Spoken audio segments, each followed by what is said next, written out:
ಇದು red globe. ಇದು ಸ್ವಲ್ಪ ಮಳೆ ಬಂದರೂ ತಡೀತದೆ. ಬೆಳೆ ಬರಬೇಕಂದ್ರೆ 2 ವರ್ಷ ಕಾಯಬೇಕು. ಬೇರೆ ಬೆಳೆಗೆ ಹೋಲಿಸ್ಕೊಂಡ್ರೆ ಚಿಲ್ಲರೆ ಬೆಳೆಗೆ ಇದಕ್ಕೆ ನೀರು ಸ್ವಲ್ಪ ಕಡಿಮೆ. 1 ಎಕರೆಗೆ 20 ಟನ್ ಬೆಳಿಬೋದು. 15ರಿಂದ 20 ಟನ್ ಆರಾಮಾಗಿರ್ತದೆ. 3.5ರಿಂದ 4 ಲಕ್ಷ ಖರ್ಚು, ನಮ್ಗೊಂದು 10 ಲಕ್ಷ ಸಿಗ್ತದೆ.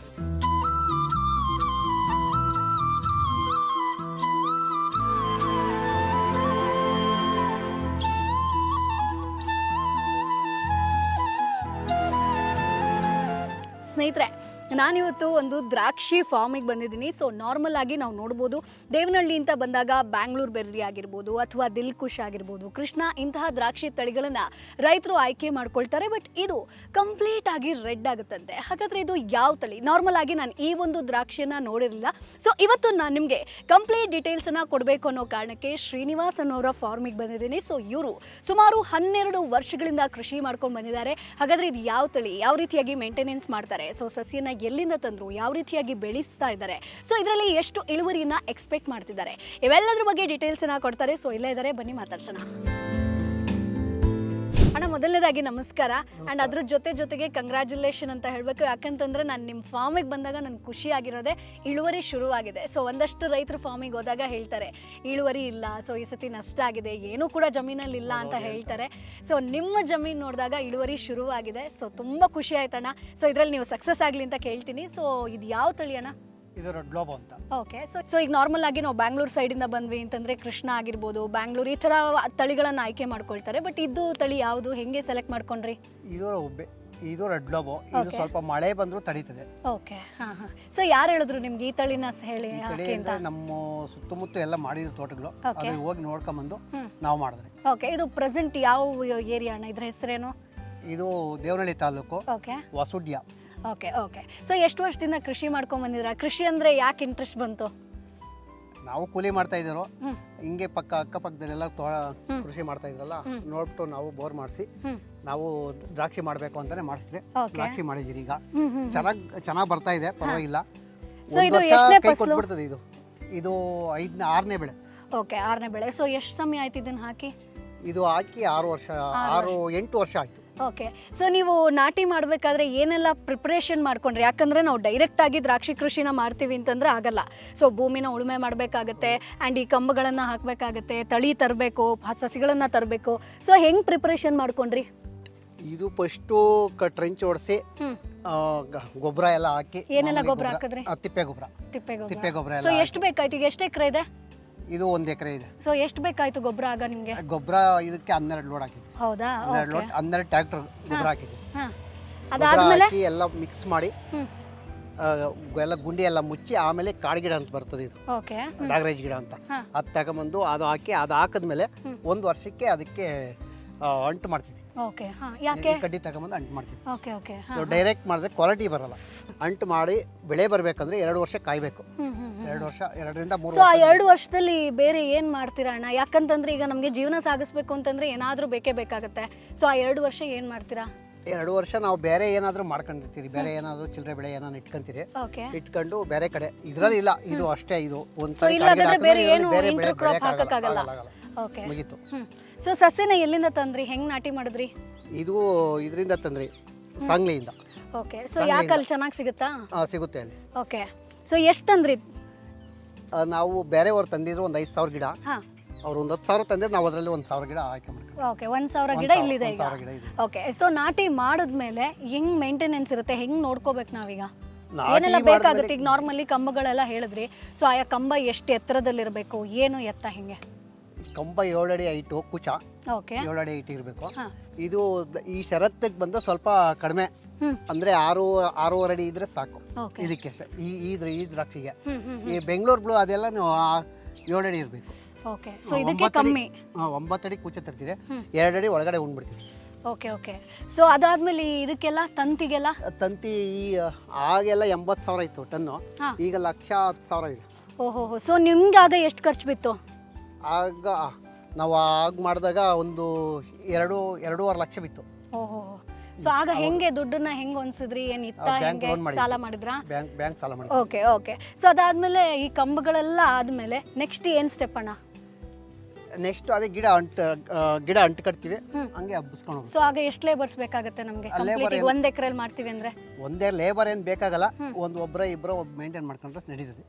ಗಿಡ ಹಬ್ಬ ತನಕ ಬರುತ್ತೆ. ಸೊ ಗಿಡ ಹಬ್ಬದಕ್ಕೆ ಎಷ್ಟು ಟೈಮ್ ತಗೊಳುತ್ತೆ? ಗಿಡ ಹಬ್ಬೋದಕ್ಕೆ 1 ವರ್ಷ ಟೈಮ್ ತಗೊಳುತ್ತೆ. 1 ವರ್ಷ ಬೇಕಾಗುತ್ತೆ. ಓಕೆ. ಸೊ ಅದಾದ್ಮೇಲೆ ನಮ್ಗೆ ಏನ್ ಮೇಂಟೆನೆನ್ಸ್ ಬರುತ್ತೆ? ಏನಾದ್ರೂ ರೋಗ ಅಥವಾ ಏನಾದ್ರೂ ಬರುತ್ತಾ? ಆಮೇಲೆ ಔಷಧಿ ಏನಾದ್ರೂ ಹೊಡಿಬೇಕಾ? ರೋಗ ಬರುತ್ತೆ. ಅಂಟು ಕಟ್ಟಿದಿಂದ ಗಿಡ ಹಬ್ಬ ಗಂಟನೂ ಔಷಧಿ ಹೊಡಿಲೇಬೇಕು. ಔಷಧಿ ಕೊಡ್ತೀರಾ? ನಾವು ಇದು ಅಂಗಮಾರಿ ರೋಗ ಅಂತ ಬರ್ತದೆ, ಅಂಗಮಾರಿ ರೋಗ ಅಂತಾರೆ. ಬೇರೆ ನಾವು ಡೌನಿ ಅಂತೀವಿ. ಅದಕ್ಕೆ ಒಂದೇ ತರ ಔಷಧಿ ಅಂತೀನಿಲ್ಲ, ಬೇರೆ ಬೇರೆ ಔಷಧಿ ಚೇಂಜ್ ಮಾಡಿ ಹೊಡಿತಾ ಇರ್ತೀವಿ. ಬರುತ್ತೆ. ಸೊ ಅದು ಯಾವ ಹಂತದಲ್ಲಿ ರೋಗ ಶುರುವಾಗುತ್ತೆ? ಕಟಿಂಗ್ ಹಾಕಿದ್ಮೇಲೆ 20 ದಿನ ಮೇಲೆ ಇದು ಓಪನ್ ಆಗ್ತದೆ. 15 ದಿನಕ್ಕೆ ಓಪನ್ ಆಗ್ತದೆ. 15 ದಿನಕ್ಕೆ ಸ್ಟಾರ್ಟ್ ಮಾಡಬೇಕು. ಓಹೋ, ಓಕೆ.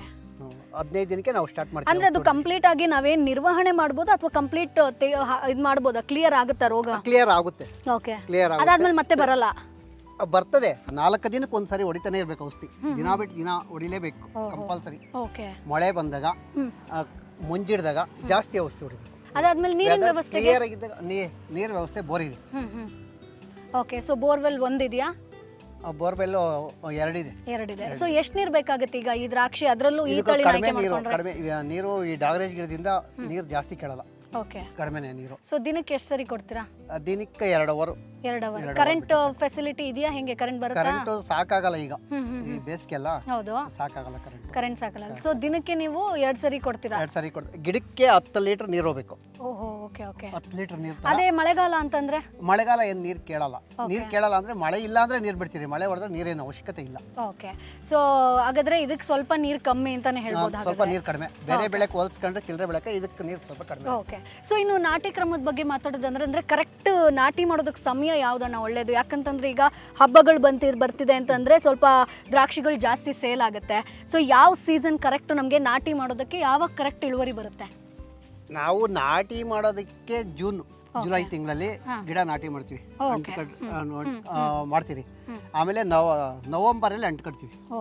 ನವೆಂಬರ್ ಅಂಟು ಕಟ್ಟಿದ್ರೆ ನೆಕ್ಸ್ಟ್ ನವೆಂಬರ್ಗೆ ಕಟಿಂಗ್ ಬರ್ತದೆ. ನವೆಂಬರ್ ಡಿಸೆಂಬರ್ ಕಟಿಂಗ್ ಹಾಕಿದ್ರೆ ಈಗ ಮೇ ಜೂನ್ ಅಲ್ಲಿ ಹಣ್ಣು ಬರುತ್ತೆ. ಓಕೆ. ಸೊ ಅದಾದ್ಮೇಲೆ ಈಗ ಒಂದ್ಸರಿ ಇಳುವರಿ ಬಂದ್ಮೇಲೆ ನೆಕ್ಸ್ಟ್ ಮತ್ತೆ ಯಾವಾಗ ನಾವು ವೇಟ್ ಮಾಡ್ಬೇಕು ಇಳುವರಿಗೆ? ಈ ನೆಕ್ಸ್ಟ್ ಈಗ ಇದು ಹಣ್ಣು ಖಾಲಿ ಆದ್ಮೇಲೆ ತಿರ್ಗಿ ಕಟಿಂಗ್ ಮಾಡಬೇಕು. ಬ್ಲಾಕ್ ಕಟಿಂಗ್ ಅಂತ ಹೊಡಿತೀವಿ. ಬ್ಲಾಕ್ ಕಟಿಂಗ್ ಮಾಡ್ತೀವಿ. ಸೊ ಅದ್ರಲ್ಲಿ ಏನಿರುತ್ತೆ? ಏನ್ ಕಟಿಂಗ್ ಹೆಂಗೆ ಅದು? ಅದು ಫುಲ್ ಪೂರ್ತಿ ಎಲ್ಲಿ ಕೈತೋ ಎಲ್ಲಿಗೆ ಹೊಡೆದಾಕ್ತಿರಿ. ಓಹೋ, ಓಕೆ. ಅದಾದ್ಮೇಲೆ ಮತ್ತೆ ಚಿಗುರು ಬರುತ್ತೆ. ಚಿಗುರು ಬರಬೇಕು. ಸೊ ಚಿಗುರು ಬರೋದಕ್ಕೆ ಎಷ್ಟು ಟೈಮ್? ಚಿಗುರು ಬರೋದಕ್ಕೆ ಮಾಮೂಲಿ 15 ದಿನಕ್ಕೆ ಬಂದ್ಬಿಡುತ್ತೆ. Okay okay. ಸೊ ಮತ್ತೆ ನಾವು 1 ಇಯರ್ ವೇಟ್ ಮಾಡ್ಲೇಬೇಕಾ? ಇಲ್ಲ, 6 ತಿಂಗಳು. 6 ತಿಂಗಳು ನೆಕ್ಸ್ಟ್ ಫ್ರೂಟ್ ಕಟಿಂಗ್ ಮಾಡ್ತೀವಿ. Okay okay okay. ವರ್ಷಕ್ಕೆ ಒಂದೇ ಬೆಳೆ ಇದು. ಓಕೆ, ವರ್ಷಕ್ಕೆ ಒಂದ್ಸರಿ ಒಂದೇ ಬೆಳೆ. ಓಕೆ. ಸೊ ಈಗ ನೀವು 1 ಎಕರೆ ಅಂತ ಹೇಳಿದ್ರಿ. ಸೊ ಟೋಟಲ್ ಈಗ ಎಷ್ಟು ಇಳುವರಿ ಬರುತ್ತೆ? ಈಗ 15,000 ಗಿಡ ಅಲ್ವಾ? ಸೊ ಟೋಟಲ್ 1000 ಗಿಡ. ಸೊ ಟೋಟಲ್ ಎಷ್ಟು ಇಳುವರಿ ಬರುತ್ತೆ? ಇದರಲ್ಲಿ 20 ಟನ್ 40 ಟನ್ ಬೆಳಿಬಹುದು. ಬೆಳೆ ಕಷ್ಟ. 1 ಎಕರೆಗೆ 20 ಟನ್ ಬೆಳಿಬಹುದು. 15ರಿಂದ 20 ಟನ್ ಆರಾಮಾಗಿರ್ತದೆ. ಸೊ ಈಗ ಹಬ್ಬ ಇನ್ನೇನು ಶುರು ಆಗುತ್ತೆ ಅಣ್ಣ. ಸೊ ಎಲ್ಲ ರೈತರಿಗೆ ಒಂದು ಹಬ್ಬ ಬರ್ತಿದೆ ಅಂತಂದ್ರೆ ಸ್ವಲ್ಪ ಖುಷಿ, ಯಾಕಂತಂದ್ರೆ ಮಾರುಕಟ್ಟೆಯಲ್ಲಿ ಒಂದು ಒಳ್ಳೆ ಬೆಲೆ ಬರುತ್ತೆ ಅಂತ. ಸೊ ನೀವೆಷ್ಟು ಎಕ್ಸ್ಪೆಕ್ಟ್ ಮಾಡ್ತೀರಾ? ಇದೆಲ್ಲ ಯಾವಾಗ ಈಗ ಇಳುವರಿಗೆ ರೆಡಿ ಆಗುತ್ತೆ? ಇದು ಇನ್ನೂ 1 ತಿಂಗಳು ಬೇಕು. 1 ತಿಂಗಳು ಬೇಕು. ಸೊ ಮಾರ್ಕೆಟ್ ಅಲ್ಲಿ ಈಗ ಪ್ರೆಸೆಂಟ್ ಎಷ್ಟಿದೆ? ಪ್ರೆಸೆಂಟ್ 100 ರೂಪಾಯಿ ಇದೆ ಈಗ. ನಾಳೆ ಏನಾಗ್ತದೋ ಗೊತ್ತಿಲ್ಲ, ವೇರಿ ಆಗುತ್ತೆ. ಹೌದು, ರೇಟ್ ಇನ್ನೂ ಬರ್ಬೋದು, ಕಡಿಮೆನೂ ಆಗ್ಬೋದು. ಸೊ ಎಷ್ಟು ಪ್ರಾಫಿಟ್ ನ ಎಕ್ಸ್ಪೆಕ್ಟ್ ಮಾಡ್ತೀರಾ? ಎಷ್ಟು ಬರ್ಬೋದು ಲಾಭ ಅಂತ? ಲಾಭ ಹೇಳಕ್ಕಾಗಲ್ಲ, ಯಾಕಂದ್ರೆ ಇದು ನಮ್ಗೆ ಮಳೆ ಇಲ್ಲ ಅಂದ್ರೆ ಸ್ವಲ್ಪ ಲಾಭ ಬರ್ತದೆ. ಈಗ ಏನಾದ್ರು ಮಳೆ ಬಿದ್ರೆ ಸ್ವಲ್ಪ ಕಡಿಮೆ. 20 ಟನ್ ನಾವು 1 ಎಕರೆಗೆ 20 ಟನ್ ಬೆಳೆದ ಮೇಲೆ ದ್ರಾಕ್ಷಿ 20 ಟನ್ ಬೆಳೆದ್ರೆ ನಮ್ಗೊಂದು 10 ಲಕ್ಷ ಸಿಗ್ತದೆ. 10-15 ಲಕ್ಷ. ಸೊ ಎಲ್ಲಾದ್ರೂ ಮಾರ್ಕೆಟ್ ವ್ಯಾಲ್ಯೂ ಡೌನ್ ಆದ್ರೆ ಕಮ್ಮಿ ಬರುತ್ತೆ ಅಲ್ವಾ? ಸೊ ಈಗ ಒಂದು ಲೆಕ್ಕದಲ್ಲಿ ನೀವು 20 ಲಕ್ಷ ಅಂದ್ರೆ ಖರ್ಚು ಎಷ್ಟು ಬರ್ಬೋದಣ್ಣ ಅದ್ರಲ್ಲಿ? ಟೋಟಲ್ ಆಗಿ ರೋಗ ಆಗಿರ್ಬೋದು, ಔಷಧಿ ಸಿಂಪಡಣೆ ಆಗಿರ್ಬೋದು, ಅಂಡ್ ಇದರಲ್ಲಿ ಮೇಂಟೆನೆನ್ಸ್, ಕಳೆ ಎಲ್ಲ. 1 ಎಕರೆ ಮೇಂಟೈನ್ ಮಾಡ್ಬೇಕಂದ್ರೆ ಒಂದು ಬ್ಲಾಕ್ ಕಟಿಂಗು, ಫ್ರೂಟ್ ಕಟಿಂಗು 3.5 ರಿಂದ 4 ಲಕ್ಷ ಖರ್ಚು ಬೇಕಾಗುತ್ತೆ. ಓಕೆ. ಅಂಡ್ ಇದನ್ನ ಹೆಂಗೆ ಸೆಕ್ಯೂರ್ ಮಾಡ್ತೀರಾ ಅಣ್ಣ? ಯಾಕಂತಂದ್ರೆ ಇಳುವರಿ ಶುರುವಾಗಿದೆ ಅಂತಂದ್ರೆ ಕೆಲವೊಂದು ರೈತರ ಜಮೀನಲ್ಲಿ ನಾವೇ ಉದಾಹರಣೆ ನೋಡಿದೀವಿ, ನೈಟ್ ಬಂದು ತಗೊಂಡು ಹೋಗೋದು, ಆ ರೀತಿ ಎಲ್ಲ ನೋಡಿದೀವಿ. ಸೊ ಇಲ್ಲಿ ಹೆಂಗ್ ನೀವು ನೋಡ್ಕೋತೀರಾ? ನಮ್ಮ ಕಡೆ ಏನು ಆ ತರ ಪ್ರಾಬ್ಲಮ್ ಇಲ್ಲ. ಓಕೆ. ಸೊ ನೀವು ಇಲ್ಲೇ ಇರ್ತೀರಾ? ನೈಟ್ ಇರ್ತೀವಿ. ಆ ತರ ಪ್ರಾಬ್ಲಮ್ ಏನಿಲ್ಲ. ಯಾರಾದ್ರೂ ಬಂದ್ರೆ 1-2 ಹಣ್ಣು ತಿನ್ಬಿಟ್ಟು ಹೋಗ್ತಾರೆ, ಅಷ್ಟು ಬಿಟ್ರೆ ಕಟ್ ಮಾಡ್ಕೊಂಡು ಹೋಗೋರು ಯಾರು ಇಲ್ಲ. ಓಕೆ. ಸೊ ಈಗ ಮುಂದಿನ ದಿನಗಳಲ್ಲಿ ನೀವೇನ್ 1 ಮಂತ್ ಅಲ್ಲಿ ಇದು ಕಟ್ಟಿಂಗ್ ಆಗುತ್ತಲ್ವಾ? ಸೊ ಕಟ್ಟಿಂಗ್ ಆದ್ಮೇಲೆ ಎಲ್ಲಿ ಮಾರ್ಕೆಟ್ ಮಾಡ್ತೀರಾ ನೀವು? ಇಲ್ಲ, ಇಲ್ಲೇ ಬಂದು ತಗೊಂಡು ಹೋಗ್ತಾರೆ. ಇಲ್ಲೇ ಬರ್ತಾರೆ ವ್ಯಾಪಾರಸ್ಥರು ಇಲ್ಲೇ ಬರ್ತಾರೆ, ಅವರೇ ಕಟ್ ಮಾಡ್ಕೊಂಡು ಹೋಗ್ತಾರೆ. ಅವ್ರಿಗೆ ಯಾವ್ದು ಬೇಕು ಅದು ಅವರೇ ಕಟ್ ಮಾಡ್ಕೊಂಡು ಹೋಗ್ತಾರೆ. ಓಕೆ, ಸೊ ನೀವೆಲ್ಲೂ ಮಾರ್ಕೆಟಿಗಂತ ಎಲ್ಲೂ ಹಾಕಲ್ಲ, ತಗೊಂಡೋಗಲ್ಲ. ಇಲ್ಲೇ ಕಂಪ್ಲೀಟ್ ಆಗೋದ್ರೆ ಇಲ್ಲೇ ಕ್ಲಿಯರ್ complete ಆಗುತ್ತೆ. cut ಮಾಡ್ಕೊಂಡು. ಸೊ ಈಗ ಲಾಸ್ಟ್ ಬೆಳೆದಿದ್ರಲ್ವಾ, ಸೊ ಅವಾಗ ಎಷ್ಟು ಆದಾಯ ಬಂದಿತ್ತು ನಿಮಗೆ? ಇಲ್ಲ, ಹೋದ ವರ್ಷ ಲಾಸ್ ಆಯಿತು. ಯಾಕೆಂದ್ರೆ ಹೋದ ವರ್ಷ ಎಲ್ಲ ಬರೀ ಒಂದು 500 kg ಬಂದಿತ್ತು ಇದಷ್ಟೇ. ಓಕೆ, ಅಲ್ಲಿ ಏನು ತಪ್ಪು ಮಾಡಿದ್ರಿ ಅಣ್ಣ? ಏನು ತಪ್ಪಾಯ್ತು? ಆಚೆ ವರ್ಷ 2022ರಲ್ಲಿ ನಮ್ದು ಹೆವಿ ಕ್ರಾಪ್ ಇತ್ತು. ಓಕೆ, ಇದು 2ರಷ್ಟು ಇತ್ತು, ಎಲ್ಲ ಬಿಟ್ಬಿಟ್ಟಿದ್ರಿ. ಮಳೆ ಹೊಡೆದು ಎಲ್ಲ ಕುಲ್ಲೋಗ್ಬಿಡ್ತು. ಅವಾಗೂ ಲಾಸ್ ಆಯಿತು. ಮಳೆ ಜಾಸ್ತಿ ಆಗ್ಬಿಡ್ತಲ್ಲ 2002 ಮಳೆ ಜಾಸ್ತಿ. ಏಪ್ರಿಲ್ ಮೇನಾಗೆ ಮಳೆ ವಿಪರೀತ ಮಳೆ, ಆಗ ಸ್ವಲ್ಪ ಲಾಸ್ ಆಯಿತು. ಅದರಿಂದ ಲೇಟ್ ಆಯಿತು. ಅಂದರೆ ಇದು 4.5 ತಿಂಗಳೊಳಗೆ ಹಣ್ಣು ಖಾಲಿ ಆದರೆ ನೆಕ್ಸ್ಟ್ ಬೆಳೆನೇ ಬರ್ತದೆ. 6 ತಿಂಗಳು ಮೀರೋಯ್ತಂದ್ರೆ ನೆಕ್ಸ್ಟ್ ಬೆಳೆ ಬರಲ್ಲ. ಓಕೆ, ಸೊ ಆಗ ಲಾಸ್ ಆಗಿದ್ದಾಗ ಹೆಂಗಾಯ್ತು? ಲಾಸ್ ಆಗುತ್ತೆ, ಏನು ಮಾಡೋಕ್ಕಾಗಲ್ಲ. ಎಕ್ಸ್ಪೆಕ್ಟ್ ಮಾಡಿದ್ರ ಲಾಸ್ ಆಗುತ್ತೆ ಅಂತ? ಲಾಸ್ ಆಗುತ್ತೆ ಅಂತ ಇಲ್ಲ, ನಾವು ಆಗುತ್ತೆ, ದುಡ್ಡು ಆಗುತ್ತೆ ಬಿಡಿ. 50 ರೂಪಾಯಿ ಹೋದ್ರೂ 20 ಸಾಕಾಗಿತ್ತು ಅಂತ 10 ಲಕ್ಷ ಆಗುತ್ತೆ. 5 ಲಕ್ಷ ಖರ್ಚು ಹೋದ್ರೆ 5 ಲಕ್ಷ ಬರ್ತದೆ ಅನ್ಕೊಂಡಿದ್ರಿ. ಇಲ್ಲ, ಅಷ್ಟು ಬಂದಿಲ್ಲ. ಓಕೆ, ಸೊ ಅಣ್ಣ ಇದು ಎಷ್ಟೀಗ ಅಂತರ ಇಡ್ಬೇಕಾಗತ್ತೆ ಈಗ ನಮ್ಗೆ ದ್ರಾಕ್ಷಿ ಕೃಷಿ ಮಾಡ್ಬೇಕಂದ್ರೆ? ಈಗ ಸಾಲಿಂದ ಸಾಲ ಆಗಿರ್ಬೋದು, ಅಂತರ ಆಗಿರ್ಬೋದು, ಎಷ್ಟು? ಸಾಲಿಂದ ಸಾಲಕ್ಕ ಈ ಸಾಲಿಂದ ಒಂದು ಕೂಚ ನೆಡ್ಬೇಕಂದ್ರೆ ಕೂಚಿದಿಂದ ಕೂಚಿಕ ಇನ್ನು ಈ ಕಡೆ ಹಿಂಗೆ ಪೂರ್ವ ಪಶ್ಚಿಮ ನಮ್ದು ಇದು ಈಗ ಇರೋದು. ಪೂರ್ವ ಪಶ್ಚಿಮ ಕೂಚಿದಿಂದ ಕೂಚಿಕ 22 ಅಡಿ ಐತಿ ಇದು. ಓಕೆ, 22 ಅಡಿ, ಸರಿ. ಓಕೆ, ಇದು ಉತ್ತರ ದಕ್ಷಿಣ 9 ಅಡಿ ಇದೆ. ಓಕೆ, ಅಷ್ಟು ಇಡ್ಲೇಬೇಕಾ ಅಥವಾ ನೀವು ಮೇಂಟೈನ್ ಮಾಡಿರೋದಾ? ನಾವು ಮೇಂಟೈನ್ ಮಾಡಿರೋ 10 ಅಡಿಗೆ ಹಾಕಿದ್ರು ನಡೀತದೆ. ಹಾಕತ್ತೆ. ಓಕೆ, ಸೊ ಎಷ್ಟು ಸಾಲಿದೆ? ಅದು ನಮ್ಮ ಜಮೀನು ಹೆಂಗಿರ್ತದೆ ಹಂಗೆ ಆ ಥರ ಟೋಟಲ್ ಆಗಿ ನೀವು 1,000 ಹಾಕಿದ್ದೀರಾ. Okay, so thank you so much ಅಣ್ಣ. ಈಗೇನು ಇಳುವರಿ ಬರ್ತಾ ಇದೆ, ಸೊ ಇದರಲ್ಲಿ ಒಳ್ಳೆ ಪ್ರಾಫಿಟ್ ಮಾಡಲಿ ಅಂತ ನಾವು ಕೇಳ್ಕೊಳ್ತೀವಿ. ಸೊ ಸಾಕಷ್ಟು ಇನ್ಫಾರ್ಮೇಷನ್ ಅನ್ನ ನಮ್ಮ ವೀಕ್ಷಕರಿಗೆ ಕೊಟ್ಟರೆ thank you so much. Thank you.